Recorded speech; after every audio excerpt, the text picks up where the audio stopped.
Cloud burst एक अचानक बहुत तेज बारिश होती है जो अक्सर एक छोटे से इलाके में होती है। ये तेज बारिश एक शांत जगह को कुछ मिनटों में ही उफान मचाती नदी में बदल सकती है। क्लाउड बर्स्ट अचानक शुरू होने, बहुत तेज होने और कम समय तक चलने के लिए जाने जाते हैं। ये अचानक पानी का सैलाब, नालियों को ओवरफ्लो कर सकता है और बहुत ज्यादा बाढ़ का कारण बन सकता है। ये तेज बारिश विनाशकारी परिणाम ला सकती है। क्लाउड बर्स्ट तब बनते हैं जब गर्म, नमी वाली हवा तेजी से ऊपर उठती है। ये ऊपर उठती हवा ठंडी होकर बादल बनाती है। जैसे जैसे हवा ऊपर उठती रहती है, बादल भाप से भर जाते हैं। यही क्लाउड बर्स्ट के लिए माहौल तैयार करता है। जब ऊपर की ओर लिफ्ट मजबूत होती है, तो बादल बहुत ज्यादा पानी से भर जाते हैं। इसका मतलब है कि उनमें जितना पानी रह सकता है, उससे ज्यादा पानी होता है। ज्यादा पानी का ये अचानक गिरना ही क्लाउड बर्स्ट की पहचान है। क्लाउड बर्स्ट आमतौर पर कुछ मिनटों से लेकर कुछ घंटों तक चलने वाली छोटी घटनाएं होती हैं। कम समय तक चलने के बावजूद बारिश की तेजी बहुत ज्यादा हो सकती है। ये तेज बारिश नालियों को जल्दी से ओवरफ्लो कर सकती है और अचानक बाढ़ का कारण बन सकती है। हालांकि पानी का ये सैलाब थोड़े समय के लिए ही रह सकता है, लेकिन इसका प्रभाव लंबे समय तक रह सकता है। क्लाउड बर्स्ट थोड़े समय के लिए होते हैं, लेकिन उनका प्रभाव विनाशकारी हो सकता है। क्लाउड बर्स्ट पहाड़ी क्षेत्रों में सबसे आम है, खासकर उन जगहों पर जहां ढलान ज्यादा हो। पहाड़ों से हवा के ऊपर की ओर उठने से क्लाउड बर्स्ट के बनने में काफी अहम भूमिका होती है। जैसे जैसे हवा ऊपर उठती है, यह ठंडी होती है और संघनित होती है, जिससे बादल बनते हैं और अंततः क्लाउड बर्स्ट की विशेषता वाली तेज बारिश होती है। हिमालय, रॉकीज और एंडीज पर्वत श्रृंखलाओं के उदाहरण हैं जहां क्लाउड बर्स्ट आते हैं।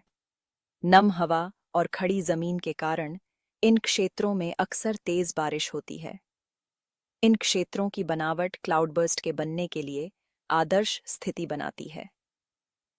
तटीय क्षेत्रों में भी क्लाउड बर्स्ट हो सकते हैं, हालांकि वे पहाड़ी क्षेत्रों की तुलना में कम होते हैं। तटीय क्षेत्रों में क्लाउड बर्स्ट उष्णकटिबंधीय तूफान या मानसून से जुड़े हो सकते हैं। इन मौसमी प्रणालियों से जुड़ी गर्म, नम हवा तेज बारिश की घटनाओं को बढ़ावा दे सकती है। हालांकि क्लाउड बर्स्ट पहाड़ी और तटीय क्षेत्रों में सबसे आम हैं, लेकिन वे अन्य क्षेत्रों में भी हो सकते हैं। कोई भी जगह जहां गर्म, नम हवा तेजी से ऊपर उठती है, वहां क्लाउड बर्स्ट हो सकता है। जोखिम मूल्यांकन और आपदा की तैयारी के लिए इन घटनाओं के भौगोलिक वितरण को समझना महत्वपूर्ण है। भाग 5। क्लाउड बर्स्ट बनाम सामान्य बारिश, तेजी की तुलना। क्लाउड बर्स्ट मुख्य रूप से अपनी तेजी में सामान्य बारिश से अलग होते हैं, जहां सामान्य बारिश धीरे धीरे और अपेक्षाकृत समान रूप से होती है। वहीं क्लाउड बर्स्ट अचानक और केंद्रित बारिश के रूप में होते हैं। क्लाउड बर्स्ट के दौरान गिरने वाली बारिश की मात्रा सामान्य बारिश की घटना की तुलना में काफी ज्यादा हो सकती है। सामान्य बारिश अक्सर व्यापक बादल छाए रहने और अपेक्षाकृत हल्की से मध्यम बारिश दर से जुड़ी होती है। दूसरी ओर, क्लाउड बर्स्ट बहुत तेज बारिश दर वाली स्थानीय घटनाएं हैं। तेजी में अंतर नाटकीय हो सकता है। क्लाउड बर्स्ट कुछ ही घंटों में कई इंच बारिश करते हैं, जबकि सामान्य बारिश उसी अवधि में उस मात्रा का एक अंश ही पैदा कर सकती है। बारिश की अवधि भी क्लाउड बर्स्ट को सामान्य बारिश से अलग करती है। सामान्य बारिश की घटनाएं कई घंटों या दिनों तक चल सकती हैं, जबकि क्लाउड बर्स्ट आमतौर पर कुछ मिनटों से लेकर कुछ घंटों तक चलते हैं। यह छोटी अवधि तेजी के साथ मिलकर क्लाउड बर्स्ट को विशेष रूप से खतरनाक बनाती है। क्लाउड बर्स्ट और सामान्य बारिश दोनों ही वर्षा के रूप हैं, लेकिन उनकी विशेषताएं और प्रभाव बहुत अलग हैं। क्लाउड बर्स्ट से जुड़े संभावित खतरों को पहचानने और उचित सावधानी बरतने के लिए इन अंतरों को समझना महत्वपूर्ण है। भाग 6। क्लाउड बर्स्ट, अचानक बाढ़ का संबंध। एक खतरनाक जोड़ी। क्लाउड बर्स्ट अचानक बाढ़ का एक प्रमुख कारण है, खासकर पहाड़ी और शहरी इलाकों में। पानी का यह अचानक उछाल निचले इलाकों में पानी भर सकता है और खतरनाक अचानक बाढ़ की स्थिति पैदा कर सकता है। यह तेजी से बढ़ना लोगों को बेखबर पकड़ सकता है, जिससे काफी नुकसान और जान माल का नुकसान हो सकता है। इन घटनाओं का अचानक शुरू होना और तेजी इन्हें भविष्यवाणी करना और प्रबंधित करना मुश्किल बना देती है।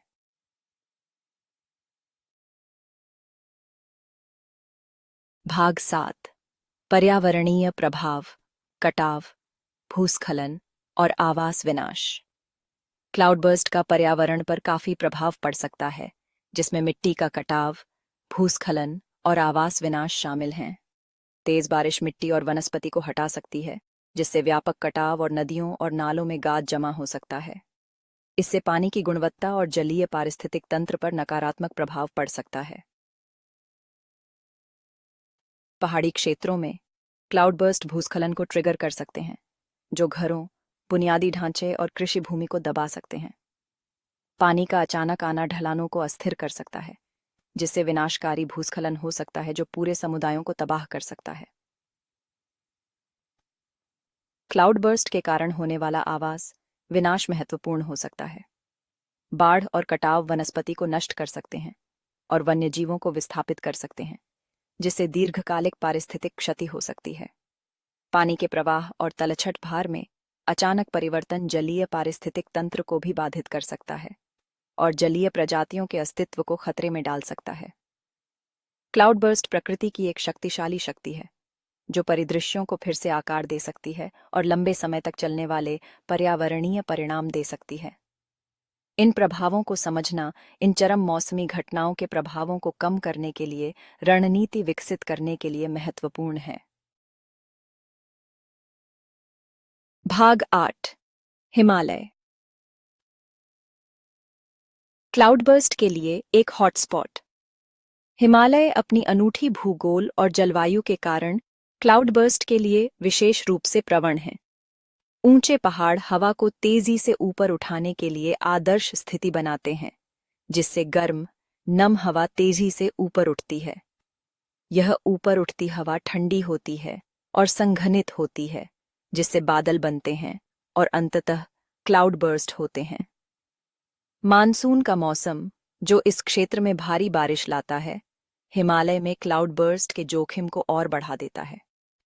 नम हवा और खड़ी जमीन का संयोजन इन तेज बारिश की घटनाओं के लिए एक आदर्श स्थिति बनाता है। हिमालय जलवायु परिवर्तन के प्रभावों का भी अनुभव कर रहा है, जिसके बारे में माना जाता है कि यह क्लाउडबर्स्ट की आवृत्ति और तेजी को बढ़ा रहा है। गर्म तापमान के कारण वाष्पीकरण बढ़ता है, जिसके परिणाम स्वरूप वातावरण में अधिक नमी होती है। यह अतिरिक्त नमी अधिक तेज बारिश की घटनाओं को बढ़ावा दे सकती है। हिमालय क्लाउडबर्स्ट के लिए एक हॉटस्पॉट है और इस क्षेत्र ने हाल के वर्षों में कई विनाशकारी घटनाओं का अनुभव किया है। 2013 की केदारनाथ आपदा, जिसने हजारों लोगों की जान ले ली, इन घटनाओं की विनाशकारी शक्ति की एक कठोर याद दिलाती है।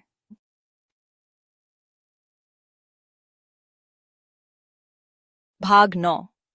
मौसम प्रणाली और क्लाउडबर्स्ट। मानसून और संवहन।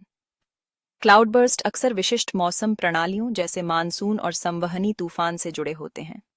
मानसून एक क्षेत्र में बड़ी मात्रा में नमी लाते हैं, जिससे क्लाउडबर्स्ट के बनने के लिए अनुकूल परिस्थितियां बनती हैं। मानसून से जुड़ी गर्म, आर्द्र हवा तेज बारिश की घटनाओं को बढ़ावा दे सकती है। संवहनी तूफान, जो ऊपर उठती हवा की धाराओं की विशेषता है, क्लाउडबर्स्ट को भी ट्रिगर कर सकते हैं। इन तूफानों में तेज ऊपर की ओर उठने वाली हवा नम हवा को वातावरण में ऊपर उठा सकती है, जिससे तेज संघनन और तेज बारिश हो सकती है। विभिन्न मौसम प्रणालियों के बीच परस्पर क्रिया भी क्लाउडबर्स्ट के बनने में भूमिका निभा सकती है। उदाहरण के लिए, एक संवहनी तूफान के साथ बातचीत करने वाली मानसून प्रणाली क्लाउडबर्स्ट के लिए आदर्श स्थिति बना सकती है। क्लाउडबर्स्ट का कारण बनने वाली मौसम प्रणालियों को समझना इन घटनाओं की भविष्यवाणी करने और उनके प्रभाव को कम करने के लिए महत्वपूर्ण है। मौसम विज्ञानी इन प्रणालियों को ट्रैक करने के लिए परिष्कृत मौसम मॉडल और निगरानी प्रणाली का उपयोग करते हैं और जब क्लाउडबर्स्ट के लिए स्थितियां अनुकूल होती हैं तो चेतावनी जारी करते हैं। भाग 10 क्लाउडबर्स्ट की भविष्यवाणी, चुनौतियां और प्रगति। क्लाउडबर्स्ट की भविष्यवाणी करना मौसम विज्ञानियों के लिए एक महत्वपूर्ण चुनौती है। इन घटनाओं की स्थानीय और अचानक प्रकृति इन्हें सटीक रूप से भविष्यवाणी करना मुश्किल बना देती है। पारंपरिक मौसम मॉडल अक्सर क्लाउडबर्स्ट की ओर ले जाने वाली सूक्ष्म पैमाने की वायुमंडलीय प्रक्रियाओं को पकड़ने के लिए संघर्ष करते हैं।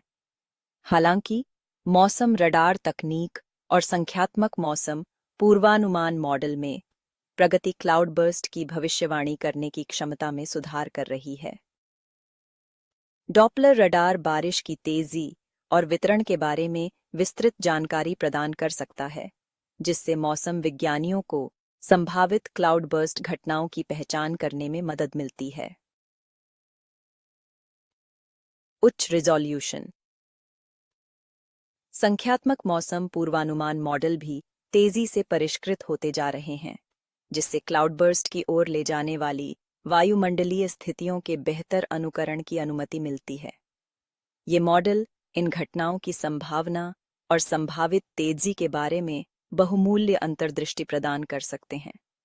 इन प्रगति के बावजूद क्लाउडबर्स्ट की भविष्यवाणी करना एक जटिल और चुनौतीपूर्ण कार्य बना हुआ है। क्लाउडबर्स्ट चेतावनियों की सटीकता और समयबद्धता में सुधार के लिए मौसम पूर्वानुमान उपकरणों का निरंतर अनुसंधान और विकास महत्वपूर्ण है।